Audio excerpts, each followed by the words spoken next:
Good morning. Welcome to Aarav பாட்டி சமையல். இன்றைக்கி ஆரவ் பாட்டி சமையல் என்னென்னா, இதுக்கு பாருங்கள், இன்றைக்கி கோதுமை குருணை பாயசம் செய்யலான்ட்டு இருக்கேன். இதில் வந்து 1 கப் கோதுமை குருணை எடுத்திருக்கேன், ஒரு உருண்டை வெல்லம், திராட்சை, முந்திரி. இந்த பால் வந்து முதல் பால் எடுத்திருக்கேன். முதல் பால் எடுத்து தனியாக வச்சுட்டு இதை கடைசியில் ஊற்றிக்கலாம். நம்ம மீதி பாலை ஊற்றி நம்ம வேக வச்சுக்கலாம். அதுக்கு முதல்ல நம்ம அடுப்பை பற்ற வச்சுட்டு கொஞ்சம் நெய் ஊற்றிக்கலாம். நெய் ஊற்றிட்டு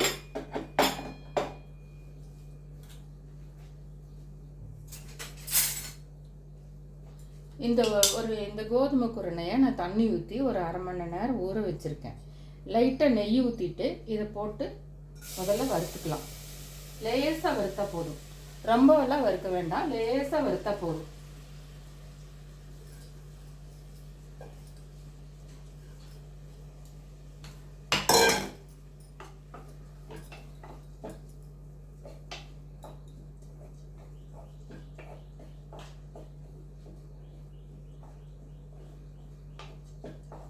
சும்மா லேசாக வறுத்துட்டு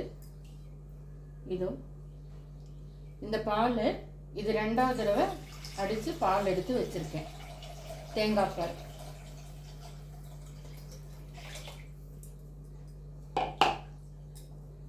தேங்காய் எடுத்து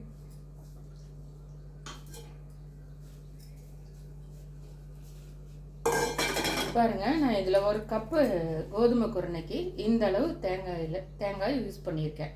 தேங்காய் பால் நல்லா நிறைய இருந்தால் தான் பாயாசம் நல்லா பசவாக இருக்கும். இப்போ இந்த 2வது தடவை எடுத்த தேங்காய் பாலை ஊற்றி நம்ம இதை வேக வச்சுக்கலாம். நல்ல 4-5 சவுண்டு விடும்போது தான் நமக்கு கரெக்டாக வரும்.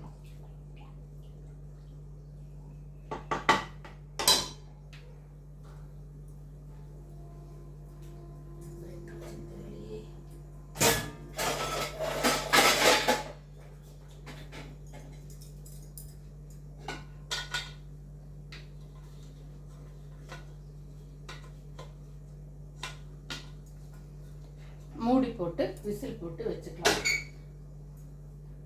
நம்ம இது கூட கொஞ்சம் பாலும் ஊற்றிக்கிட்டோம்னா நல்லா பசவாக இருக்கும். கொஞ்சம் பொங்கி வருங்க, பக்கத்துலேயே நின்று பார்த்துக்கோங்க. இல்லைன்னா மேலே பொங்கி வந்துட்டே இருக்கும், பக்கத்துலேயே நின்று அதை பார்த்துக்கணும். இதை மூடி போட்டு வைக்கிறேன். மூடி போட்டு 4-5 சவுண்ட் விடலாம். அதுக்குள்ளே நம்ம இந்த வெல்லத்தை தட்டி வச்சுக்கலாம். பாருங்கள், இந்த சைஸ் வெல்லம் எடுத்திருக்கேன், இதை தட்டி வச்சுக்கலாம். எடுத்துக்கோங்க.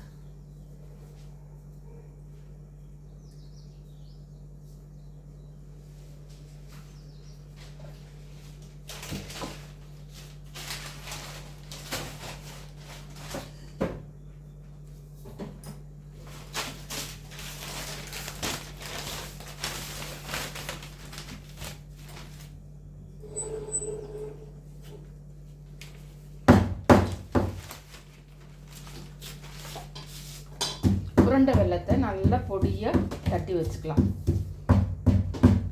ரொம்ப ஈஸிங்க இது செய்யறது. ரொம்ப டேஸ்ட்டாகவும் இருக்கும், ரொம்ப சத்தானதும் கூட உடம்புக்கு. கோதுமை தானே, கோதுமை வெல்லம் தான் சேர்த்துறோம், அஸ்கா சேர்த்துறது இல்லை. கோதுமை வெல்லம் மட்டும்தான் சேர்த்துறோம் நம்ம.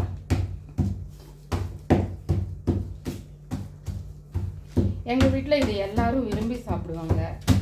எல்லாருக்கும் பிடிச்ச ஒரு பாயாசம் இது.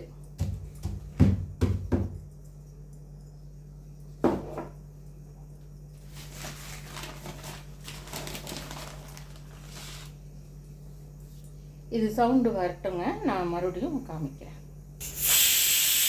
பாருங்கள், சவுண்டு வந்துருச்சு. இப்படி கொஞ்சம் பொங்கி வரும், பார்த்து நம்ம இது பண்ணிக்கணும். நல்லா 5-6 சவுண்டு வரட்டும்.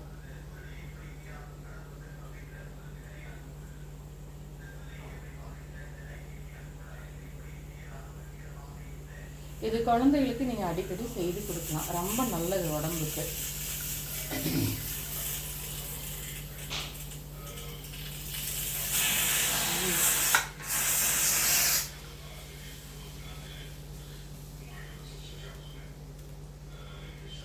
இப்படி ஒரு 6 சவுண்டு வரட்டுங்க. ஸ்டீம் ரிலீஸ் ஆனதுக்கப்புறம் நான் மறுபடியும் காமிக்கிறேன்.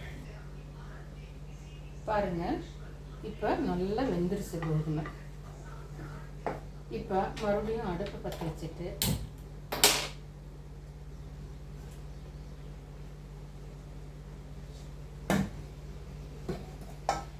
பால் ஊற்றலாம். பாலும் தண்ணியும் கலந்து ஊற்றிட்டு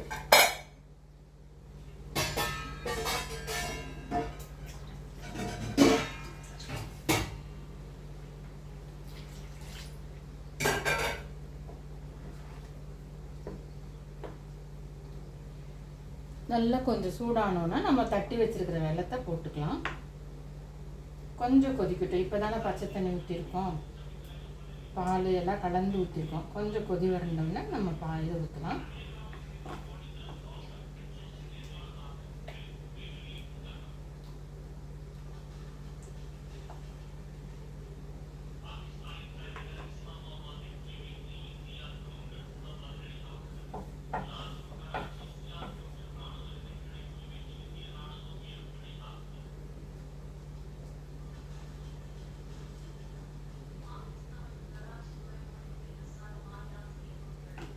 நல்லா சூடாகிடுச்சுங்க. இப்போ வந்து நம்ம தட்டி வச்ச வெல்லத்தை போடணும்.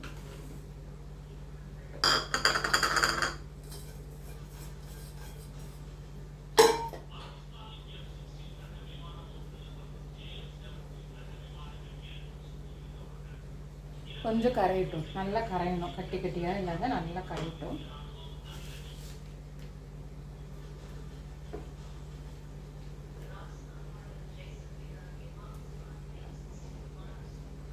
கொஞ்சம் அடுப்பு ஸ்லோலியே வச்சுக்கலாம். இல்லைன்னா பால், தேங்காய் பால் எல்லாம் இருக்கிறதுனால கொஞ்சம் பிரித்து போயிடலாம். அதனால் கொஞ்சம் பொறுமையாக செய்துக்கலாம்.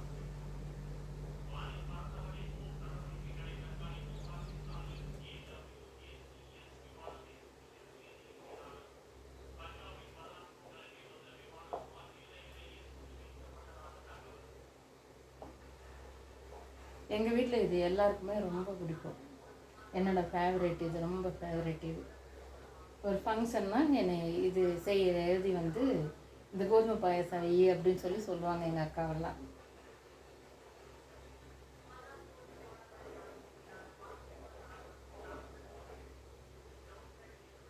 பாருங்கள், இப்போ வெல்லம் நல்லா கரைஞ்சிருச்சு. உங்களுக்கு இது இனிப்பு பத்தலைன்னா கூட கொஞ்சம் டேஸ்ட் பார்த்துட்டு வெல்லமோ இல்லை லைட்டாக அஸ்கா சக்கரை கூட கொஞ்சமாக சேர்த்திக்கலாம்.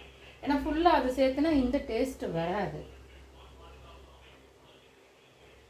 அது அப்படியே சூடாகிட்டு இருக்கட்டுங்க. இப்போ நம்ம வந்து பாருங்கள், ஒரு 2 ஸ்பூன் நெய் ஊற்றி இந்த திராட்சை முந்திரியை வறுத்து போட்டுக்கலாம்.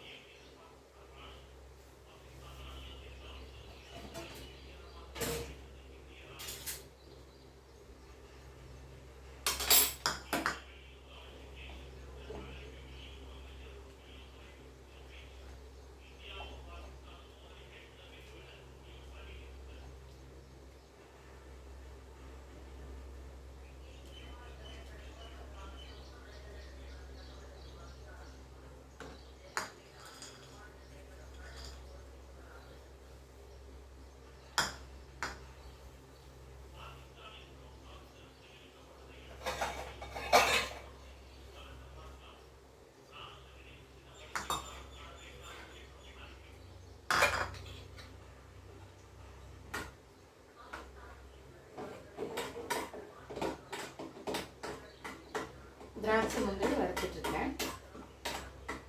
நெய் வந்து ரொம்ப சூடாகிடக்கூடாது. நெய் ரொம்ப சூடாச்சுன்னா ஒரு மாதிரி புகை வாசம் மாதிரி வரும். லைட்டாக சூடாகும் போதே திராட்சை முந்திரியை போட்டு நம்ம வறுத்துக்கலாம்.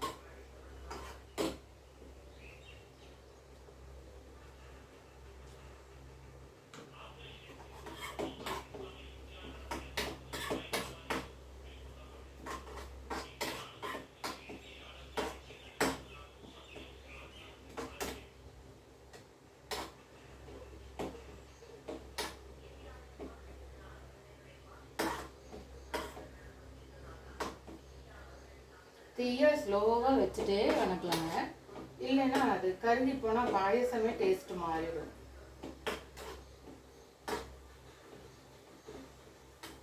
பாருங்கள், நல்லா செவந்து வருது. இந்த